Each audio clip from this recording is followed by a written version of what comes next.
సమీపించనీయక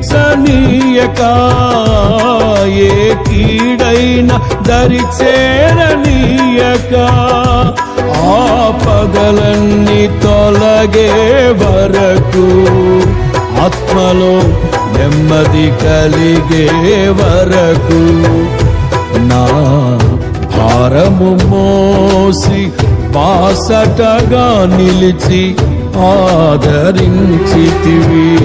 నీ స్తుతి మహిమలు నీకే చెల్లించెదను జీవితాంతము.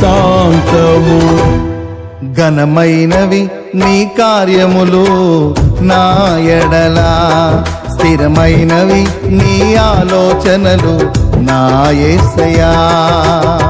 కృపలను పొందుచు కృతజ్ఞత కలిగి స్తుతులర్పింతును